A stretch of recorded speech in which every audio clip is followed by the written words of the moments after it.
Awesome. Well, welcome back to the Sean Trey Show. I again have a repeat guest, and I'm excited to have you back, man. Can you tell people who are new to the podcast who you are and kind of what you do?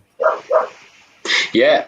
Hey, Sean. And a massive thank you for inviting me back. It's an absolute pleasure. So my name is Bill Browne. I'm a life coach based in the UK, the southeast of England, a small town called Folkestone. And so I'm a life coach, but I really focus on working with those who are hitting middle age. I'm 41 years old myself, hitting middle aged, and are maybe thinking to themselves, I'm here for more than this. That feeling of this doesn't feel like it's exactly where I want to be. And that could be a weird place to be. And I've been there. So I work with people to help them find their purpose, help them find their direction, help them move forward the way they want to move forward, in a way that suits them. So that's what I'm all about. That's awesome. And you're preaching to the choir. I had this a couple months ago. I've been in the midst of change as well. And a couple months ago, I had this job offer, this gig that was in a beautiful city, and they pitched to me a very high paying salary. And in the interview, there was one moment where someone looked at me and said, "If you take this, there are things that you are going to have to sacrifice." And I was just like sitting there, and I looked up and I was like, I feel you, but those sacrifices that you're referring to are me being able to do content like this and create things and tell stories I want to take, and also time with my family. And at that point in time, I was like, for what I want to be creating, that's not it. And I turned that down, and then I hit the dark night of my soul when I was, sitting there looking at, going, "Hang on, was that the right decision?" And one of the things I started looking at was, why do we do what we do, and why do we try to be better? I am wearing a beautiful little flashy butterfly necklace tonight that was just made for me about 5 minutes ago by my daughter. And she told me that I had to wear it for this interview, that it would bring me good luck, and that it would help Daddy have a good interview. And I was like, all right, whatever helps Daddy have a better interview, I'm down for. But I sat there, and in those moments after I turned that job down, I started looking at, what am I doing, and why am I doing it? Because for me, there has to be meaning. And this is the thing. I started doing research on the best movies that are all about people who want to be better. And there was actually a great list. I'm going to read you just some of the movies that popped up. Go for it. Let's see. Number one, The Pursuit of Happiness with Will Smith, about the true story of Chris Gardner. Did you see that one? A long time ago. Yeah, that's when he's raising his son, isn't he? He gets into banking, isn't it? That's what he made his name in. Yeah. He's making his way into banking. Another one they had was Eat, Pray, Love. Great movie. Yes Man with Jim Carrey. I love that movie. Yeah. Rocky. You don't get better than Rocky. Sylvester Stallone. Great movie that he wrote. And it was, one of the cool things about Rocky is that is his story. Like Sylvester Stallone wrote that in the same place as the character of just seeking that one-time shot, and it was a person who was, I believe, his back. Yeah, in Rocky, I'm sure I read that a studio said, "We like it, we'll take the script from you, we're going to do it, we'll give you X, but we don't want you to play Rocky." Yep. And he said, "That's very kind of you, but if I'm not playing him, no, the answer's no." And he wouldn't go with the studio because he knew that to your point, it was his story and he had to be part of it, which is amazing. And it goes back to kind of like what I was talking about with me turning that. I'm not saying I'm Rocky. I'd love to be.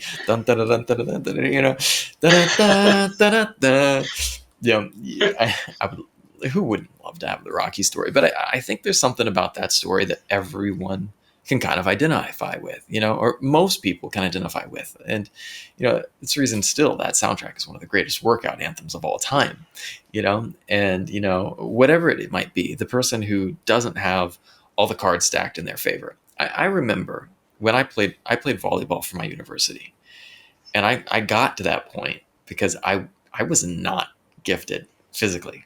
I was not the guy who just could jump super high. Everything that I did came through hustle, but yet there were a couple guys in my team that were just naturally physically gifted. And and I'm not hating on them. They were amazing athletes and really nice guys, but there was something that to be said about the story of the person who has to work to get there. And I think, did you ever see the movie Rudy back in the day? No, I've It not. was okay. Rudy's a great movie. You got to watch Rudy. Rudy's so inspirational. Writing It's it a true down. story of Rudy Rudiger. I went to a conservative school, and like that was one of the only things they would let us watch was Rudy and Princess Bride, with a couple others that were really random. But it's what's his name? Sean Astin, the guy from Goonies, the guy from The Lord Yeah. of the Rings. Sean Astin plays this short American football player who couldn't make the team. And his whole thing was that he wanted to play for Notre Dame. No one believed that he could play for Notre Dame. No one gave him any chance. They said, yeah, no, this guy, he'll never be on Notre Dame. And everyone wrote him off. But then he went to junior college. He worked. And finally, he got his grades up so he could get into Notre Dame, because you can't play football if you can't get into the school. So when he finally got his grades up, then he had to make the team. And for years, he tried harder and harder and harder, trying to, he had to deal with his eligibility and this and that. He went through junior college into Notre Dame, and he finally made the team as like the practice team in like the last game of the season. He gets in, and it's like, I'm not giving away. The movie's like 30 years old. Everyone is ready. But the idea is that there was this triumph in like this one game, and it wasn't about a career in football. It was about amounting to something that was important to you. And for me, this necklace symbolizes one of the things that sparked me on this journey of being better. And I just love to hear your take on that. Yeah, I mean, there's loads of stuff in there from that's coming out for me when you talk about that. Firstly, I think with any change, thinking about your volleyball, what you were telling me there, I think that clearly shows that there's only so much or so far talent will take you. Yeah. Effort and discipline is going to take you most of the way, in my view. Like, there's probably a statistic on there, isn't there? And I can't bring it to mind. Go and Google it, you find it. You can be fantastic at something, but if you don't apply yourself to it and dedicate yourself to it and believe you can do it, then you're only going to be as good. Hence why you were playing with, to your point, some that were maybe naturally better than you, but you were able to play alongside them because you put the work in. Yeah. So that always rings true for me. And I think you're absolutely right. And I think what they said to you in that interview, I think they're right. Every time we say yes to something, we have to say no to something. Mm-hmm. But it's understanding what that no is and if that's okay with us. And I think you've naturally, because you know what you value, your family, the ability to create, the ability to talk to people about their experiences and share them with people, and the positive stuff that comes from that, and people realizing that, although a situation feels unique to us, it's not unique really. There's so many people who've encountered the same problems that we've encountered. It's unique in the way we experience it because we all have different stories up until this point and different filters that we look at the world. But generally what we're experiencing has been experienced by others. And you know what you value, and you know what that means you need to say yes to. Therefore, you know exactly what that you have to say no to. And I Mm-hmm. think that's one of the things I work with a lot with people is, and I think we discussed it, when you understand your values, right, Yeah. really understand them, like what it is that drives you, be it creativity, family. Listen, money can be a value. Like, Yep. there's no judgment here. It's just understanding what values you. If you can look at a decision and say, right, does it serve my values or does it not? And if it doesn't, am I really comfortable with that? And there's got to be probably, in my view, a good reason for you to say to go against your values. Then you know it's the right decision because you're driven by your values. And absolutely, like I can think of loads of examples, exactly as you said, like when you sit there afterwards and go, was that the right decision? You know, what would have happened if you'd said yes to that role, if you'd moved to that beautiful city? What experiences could you have had there? Um, but I think you need to take heart in the fact that at that moment in time, and it is just a moment, you made a decision based on the values that are yours, and they're still your values, and that's still right. So you made the right decision, in my view. So yeah, they're the key things that come out for me there, Sean. That's awesome. And one of the things too, like I love that you put that, money can be a value, because one of the things that I thought, I still want to be ridiculously filthy rich.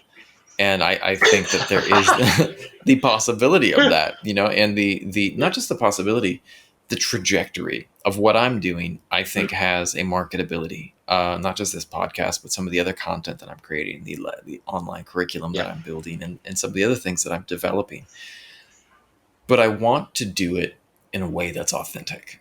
And I think that was the thing that was really important to me. And I think that I think it's a challenge for a lot of people, because people go through life feeling like something is wrong, like there is something that is not clicking, but they can't put their finger on it.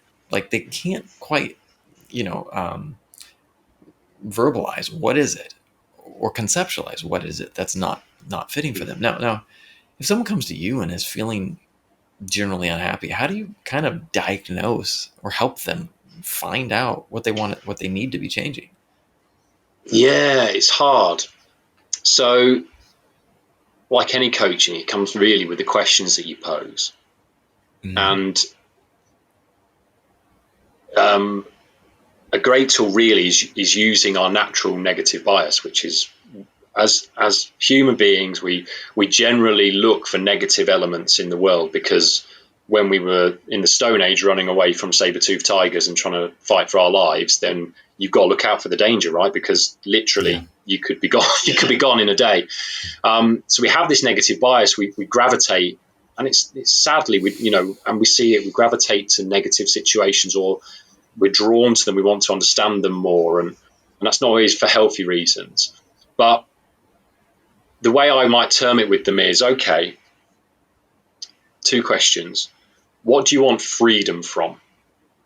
Or Yes. what are you what are you tired of? And get them to think about it in a different way. Because if you want freedom from feeling lost, then you need to find direction. So you want direction. And then I would start to talk to them about what do they love doing? What do they value? How does that show up in their lives right now? And if it doesn't, how can we build something as you've done here? You've got your values, what you're passionate about, you've got your skills in your ability to be able to create this type of content, and you put them together, and suddenly, exactly to your point, you're authentically building something that's aligned with you, and that's often where people want to develop themselves, and I work with. But I think for me, freedom, it's thoughts as well. I want to be free from feeling like everyone's better than me. Okay, Mm. well then, what you want then is to learn what your skills are, appreciate those skills, use them as much as you can because that's what you're here for, and that starts to build into you. Realizing your own value, and that builds that confidence up. So that's definitely one. What do you want freedom from? And what are you tired of as well? I'm tired of feeling like this. I'm tired of it never being me that gets the promotion at work. I'm tired of snapping at my children because I've had a hard day at work. So what you want then is to work out how you make your day at work easier so that you get home and don't have that reaction because whatever it is that's bothering you at work. And that's how you can start to dive into these areas and then go into it with your people, just help them understand it, raise that awareness.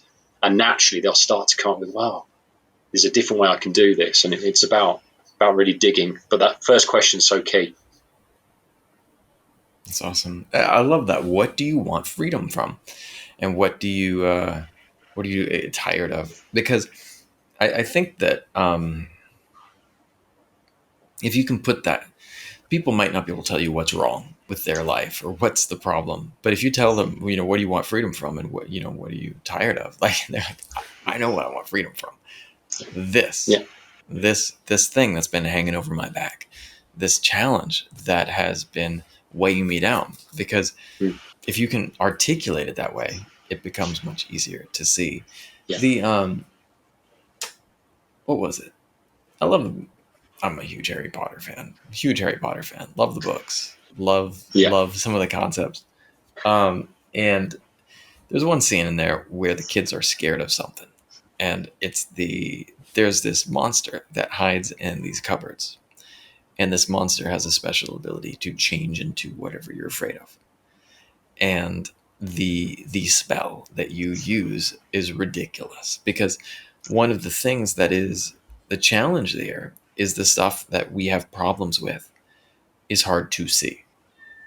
And when we can see it, when we can visualize it, when we can give it a name, it becomes easier to approach that and to change it. Yeah. And I think that that's so much a part of what we want to change. Now, how do you go about creating lasting change? What are some things that are really powerful for that? Yeah. So I think creating lasting change is probably the most, on one hand, the most rewarding thing we can do for ourselves. But on the other hand, is probably one of the hardest things to do as well. It's Right. like, if you really want lasting change, you've got to realize that this isn't just click your fingers and it will happen. Make a decision. I'm going to be this now. I'm going to do this now. It's continuous and ongoing. So I describe it as making lasting changes. It's like trying to brush your teeth with the other hand, and you have to do it for so long until it feels normal. Because if you've ever tried it, try it tonight. Brush your teeth using the hand that you don't usually hold the brush with, and it just feels it's the weirdest feeling you've ever had. And lasting changes like that, you've just got to keep doing it until suddenly it feels normal. And the things I always see with people when they want to drive lasting changes, they're not realistic to begin with.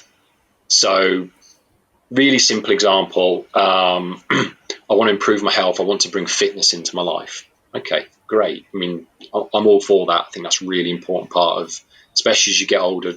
I mean, my age, 41, moving forward, you need some form of fitness in your life.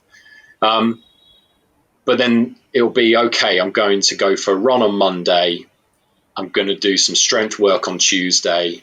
On Wednesday, I'm going to go on my bike, and then I'm going to run again. And they just set the bar so ridiculously high Yeah. that the moment one of those elements doesn't fall in, then, well, it's gone now. The change is lost. I might as well stop there. So a big part of what I try and work with is, okay, what does that look like to you? So you want to bring fitness in. What does it look like to you? What's the smallest step you can take? So if that's getting out of bed tomorrow morning and doing 5 press-ups and nothing else, that's fine. Yeah. Because Yeah. the day before you did nothing, right? So you've already done a huge amount more than you did the day before. If you do that for a week and then go, right, I'm going to do 20 press-ups and then 10 sit-ups, you've gone from doing nothing to doing 5 to doing 10 press, and it's building in that gradual push. Because I think the problem is, and this happens in the life coach world as well, right? You've got to be careful of it. Is we're all, especially through social media, we're all sold the dream. We're all sold the 10 out of 10. I'm a PT. I'm going to get you doing this. You're going to look like this. You're going to be X% body fat, whatever it is. But you've got to remember that's the 10 out of 10. And to get to that point, it's like you were saying before, and we were talking about the consistency that has to be built to get to that point it's probably years worth of work. Now, more power to you if that's what you want, go for it. But you've got to start small and you've got to gradually increase it.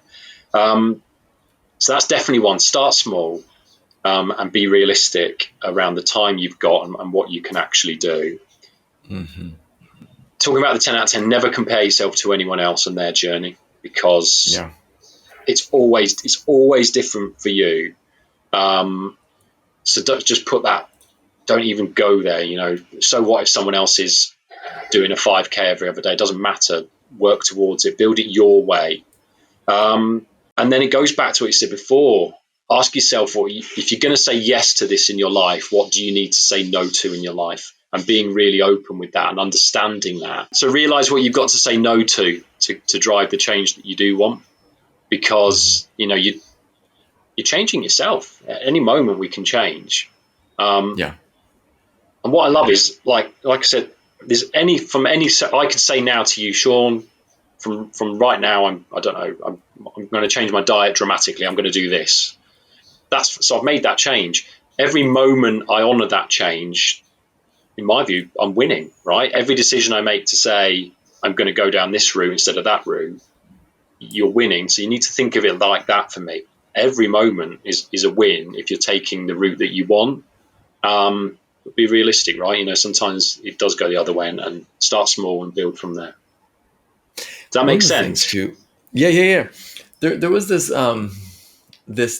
thought that I had while you were talking, right? Let's take the example of someone who is on the path of career change, and they have been I don't know, you could pick a career. They could have been a doctor and they want to go into something else.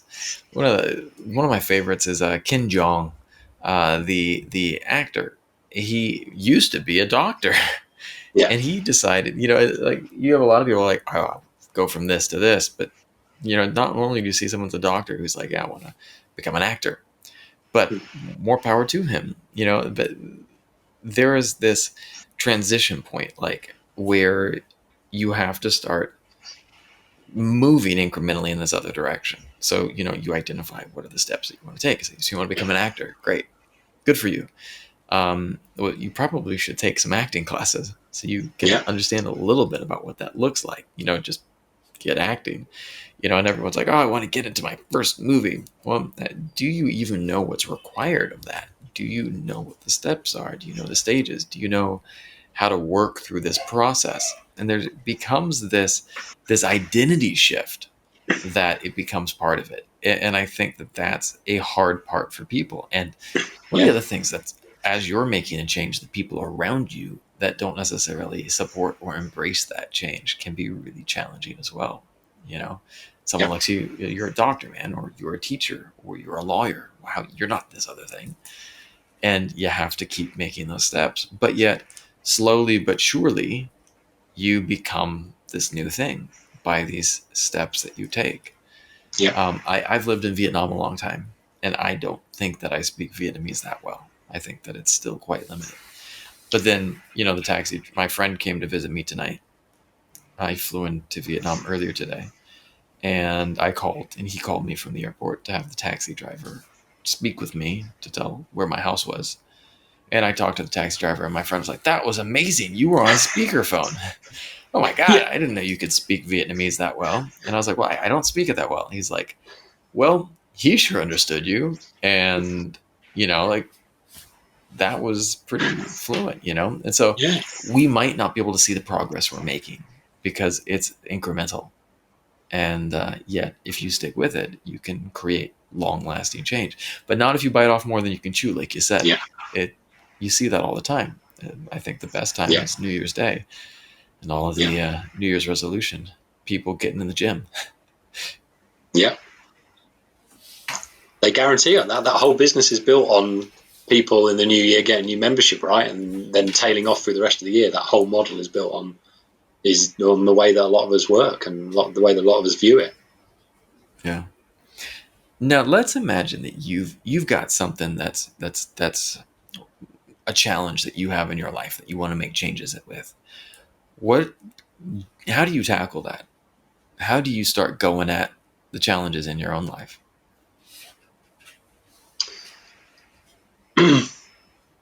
So I think, so to start with, I'd liken it to how you said it before. It's being clear on what that challenge is, um, but really making sure the challenge is the challenge.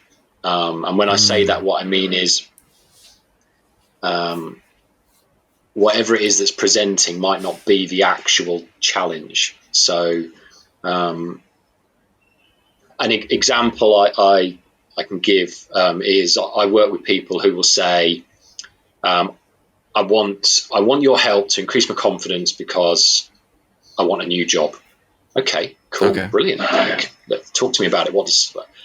And you go through and you go, okay, so what don't you like in this job that you're in that you want to find in the next one? Oh no, I love my job. It's great. Okay. Talk to me about your manager. How are you managed in your current job that you want to maybe get to in your new job that will make it, a fun and exciting environment to work in? Oh, I love the environment I work in. And you say, okay, so what do you want from the new job then? I want more money. Okay, so what you really want then is probably to have a conversation with your manager about how you can be paid more for the job that you do, but Yeah. you think the challenge is to find another job. It's not. That's that. So, and you talk them through it, and they often come to the conclusion, oh yeah, if I could just get a pay increase or a promotion or something that unlocks something where I am, then I'm really happy with that. So suddenly the challenge is not what you thought. So definitely sit on the challenge and kick the tires on it and really dig into it. Is it really what it is? Is it what you think it is? And define that. And then you can move to ask yourself, well, if this is a challenge, what do I want the outcome to be? What does success actually look like? If I want to make this change, if I want to bring health into my life, if I want to find my purpose, what does it look like when I get there? Because then you've got something to aim for, right?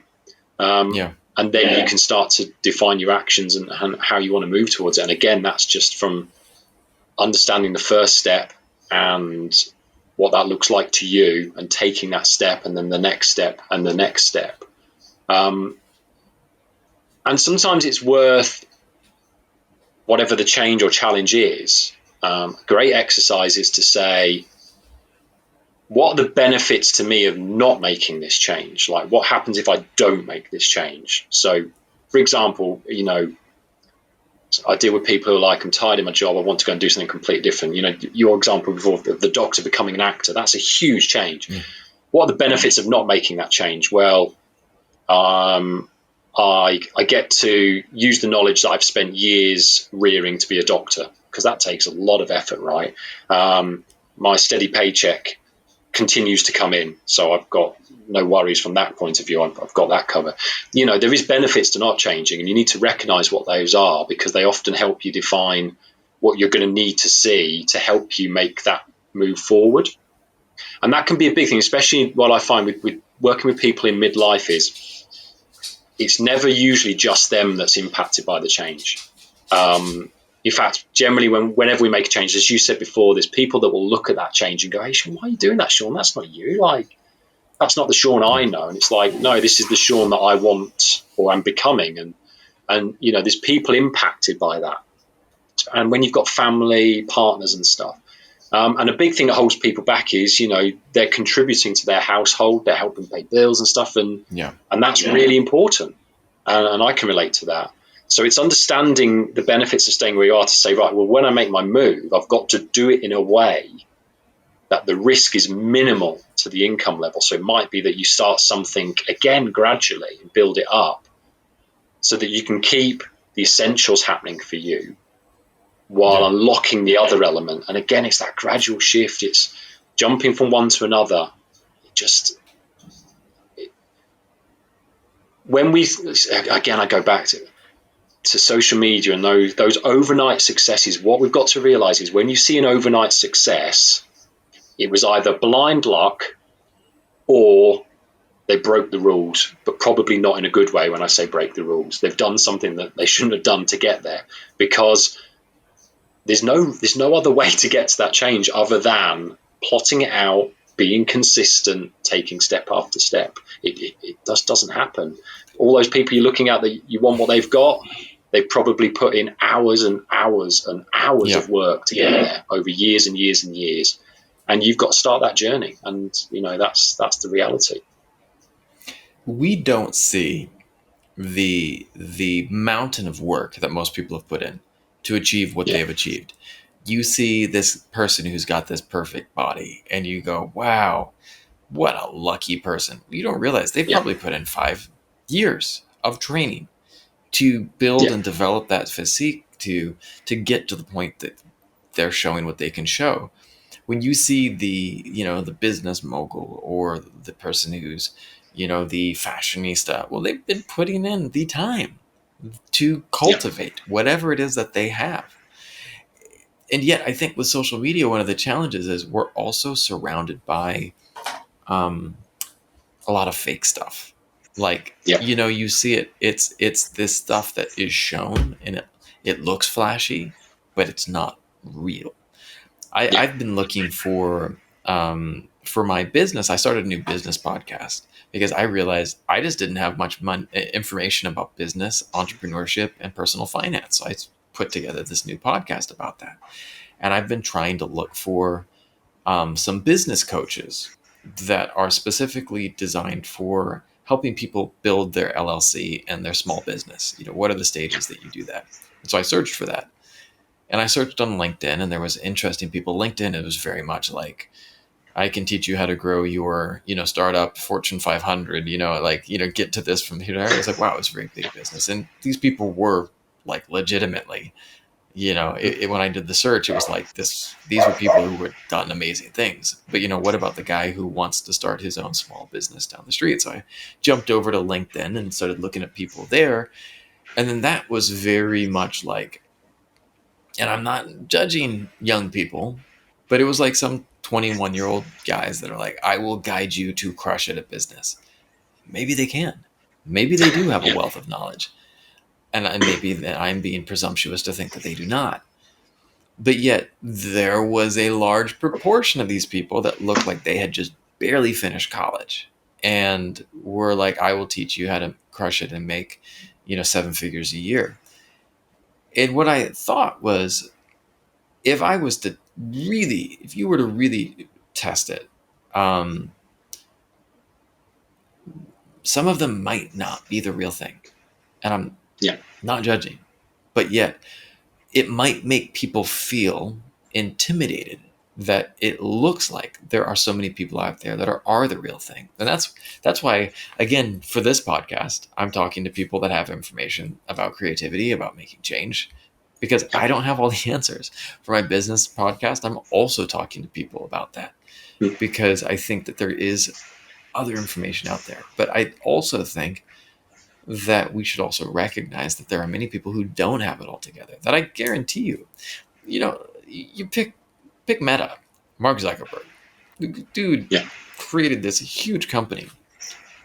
With his whole meta shift, they named the company Meta and the whole push to the metaverse.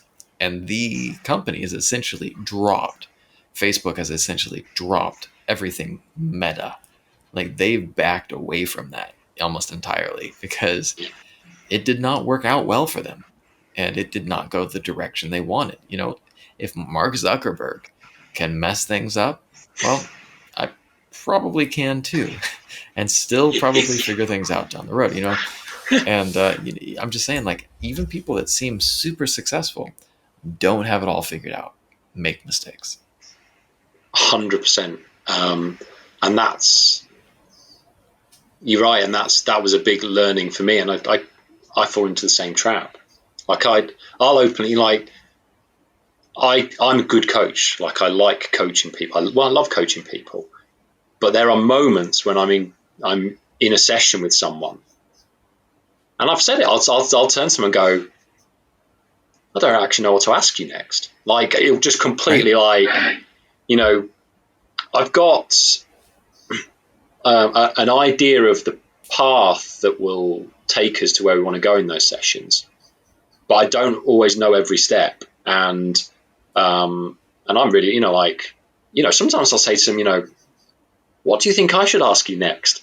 And actually, sometimes they'll say, I think you should ask me this. I'll say, okay, then tell me about that. And suddenly you unlock something, and you're like, whoa, like, that's that's huge. And that's for me actually not knowing where to go and just being really honest with it.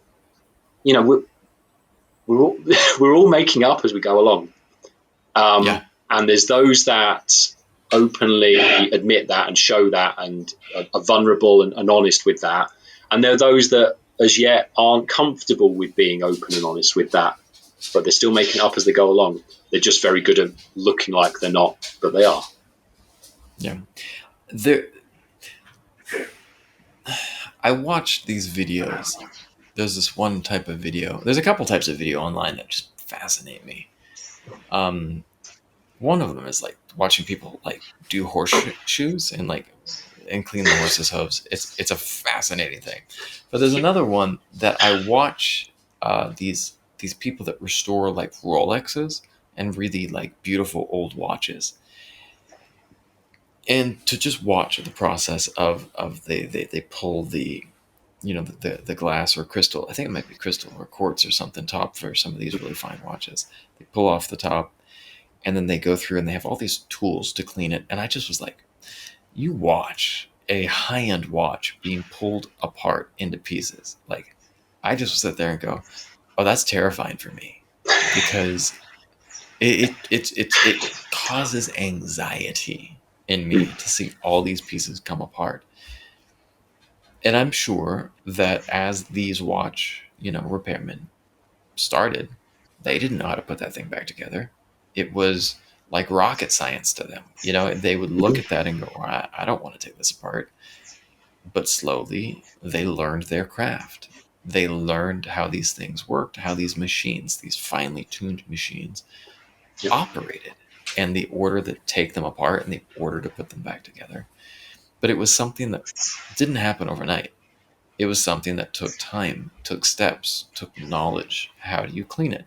And one of the things that I really like, and I'm trying to teach this to my daughter, is to be comfortable with the step you are on, to be comfortable with where you are at in your journey. Because I think social media, movies, whatever it is that we get inundated with, make us want to change. Change is good. That's great. But being unhappy with where you're at and judging your step in the process is not going to help you. Let's make an example. I want to get in better shape. Well, to sit there and look in the mirror and judge myself for the way I look doesn't help. Doesn't help. But to sit there and look at myself in the mirror and go, this is where I'm at, and this is where I want to be, that does. That's objective, Yeah. versus looking at ourselves in a judgmental way. And I think that so much of that is really enjoying the process. I want to grow this podcast to something big. I want to grow my daughter's educational channel that I do with her to something big. I want to grow the music that I do with my wife to something big. But right now, I'm filming on a laptop with a phone up here. I have a simple mic. I've got one small light in my home studio. I've got some cheap LEDs behind me. It's nothing fancy, but this is inexpensive. And I don't have a full team here recording with me. I am my camera team, but it's okay. And I think that people will watch this and still find meaning Yeah. because it's not about the fanciness. It's about in that moment that you are in creating something special, unique. Love to hear your take on that. Yeah. No. Yeah. So I'd agree. It's about if we get too fixated on the goal and what that's going to be and how we're going to feel when we get there, we need that to motivate us and to help us find that direction. But we need to find the real joy in the journey to get there, because you know the moment you take a step in the direction that you want, you're doing something positive, and that's a beautiful and brilliant thing that you're doing just from taking that one step. So every day you're taking that step forward, like I think I said before, you're winning. Every moment you choose to do something aligned with what you want and where you want to go, you're winning. And actually, as much as we need a goal to aim at, that goal can and probably will change in terms of Yeah. how long it might take us to get there. We learn more on the way. Like, so we're always absorbing more and having more conversations and digging into this more. And we might suddenly realize that goal doesn't need to look the way we thought it does. It actually needs to look different. So we need to change again slightly, but we keep going on that journey. So it's definitely about enjoying that and judging ourselves for where we are right now. Yeah, that never helps us. And the big thing for me when you find yourself there is take some action, because I love the saying. I got it from Rich Roll, the podcaster. I don't know if he came up with it or got it, but I love the saying, mood follows action. So Mm. it's very rare that we're maybe in the mood to do something we know we need to do. But actually, if we do it, we'll find that the mood will follow and suddenly we feel better for doing it. So it goes the other way around, and people get mixed up with that. I think if they feel like they need to feel ready to take the step, well, I'm Yeah. sorry, you need to take the step, and then the feeling of readiness and confidence comes after it. Confidence comes from action, not the other way around. If you're not confident to take the action, you're never going to be. You've got to take the action, realize that you can do it, to then be confident you can take the next one. And that's the challenge. I love that. I love that. Now, let's shift gears a tiny bit. Yeah. Tell me. What's your go-to movie for finding inspiration when you need that pick me up? When you need that thing to inspire you, what is your go-to movie?